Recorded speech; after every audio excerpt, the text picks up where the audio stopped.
Ποιες αποχρώσεις είναι στην μόδα για την άνοιξη του 2026? Αποχρώσεις πολλές, ανάλογα και με το χρώμα του δέρματός μας.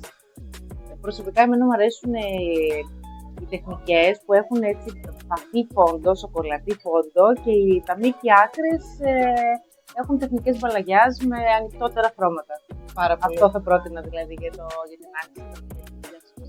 Και αυτό φαντάζομαι προσαρμόζεται αναλόγως αυτό που είπες πριν, τι χρώμα δέρματος έχει κάθε γυναίκα. Ένα σκούρο φόντο με ανοιχτές μήκη άκρες. Χρειάζεται να κάνουμε κάποια θεραπεία λάμψης πριν τη βαφή για να παραμείνει το χρώμα πιο ζωντανό? Ναι, πολύ ωραία ερώτηση. Καλά το σκέφτηκες. Συνήθως οι περισσότεροι κάνουμε μια τεχνική εργασία και μετά προσπαθούμε να κάνουμε τη θεραπεία στα μαλλιά μας. Αλλά το πιο σωστό είναι να έχουμε υγιή μαλλιά πριν πάμε σε τεχνική εργασία, σε χρώμα, σε μπαλαγιάς κτλ. Γιατί έτσι καλύτερα κρατάει το χρώμα, έχει περισσότερη λάμψη και γυαλάδα. Άρα, σε όσο καλύτερη κατάσταση είναι τα μαλλιά μας πρωτού κάνουμε μια τεχνική εργασία, έχει καλύτερη διάρκεια στο αποτέλεσμα. Ναι, έτσι. Καλύτερη διάρκεια, λάμψη, ένταση χρώματος, πολυτέλεια. Ποιο είναι το χτένισμα το οποίο μπορεί να κρατήσει λίγο περισσότερο στις ημέρες του Πάσχα, ιδιαίτερως αν βρισκόμαστε σε χωριό ή σε νησί που δεν θα είναι εύκολη η πρόσβαση στον αέρα? Ιδανικό το Πάσχα μου ακούγεται, σε νησί ή χωριό, αλλά μάλλον εδώ θα είμαστε. Ναι, αυτό. Παίρνουμε όλα τα δεδομένα, γιατί δεν ξέρουμε κάθε μία που θα βγει. Λοιπόν, το ιδανικό Πάσχα στο νησί, στη Μύκονο π.χ.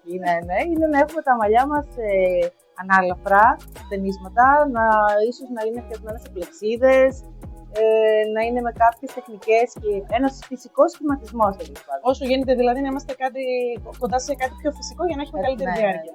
Πρέπει να κλείσουμε το ραντεβού για τα μαλλιά μας για να μην πέσουμε στο συναισθησμό της μεγάλης εβδομάδας. Αυτή η μεγάλη εβδομάδα των παθών.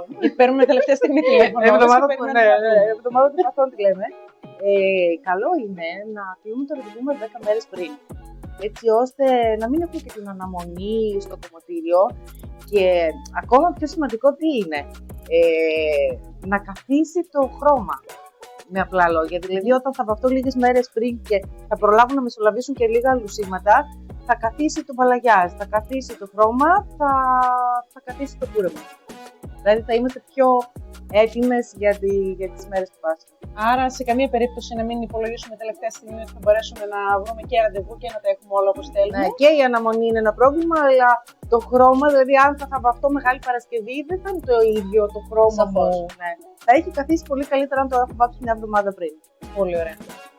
Το κομμωτήριο Γαγανέλη και εγώ προσωπικά, η Σοφία Γαγανέλη, σας ευχόμαστε καλό Πάσχα, να περάσετε πολύ όμορφα, να κάνετε όλα όσα επιθυμείτε αυτό το Πάσχα.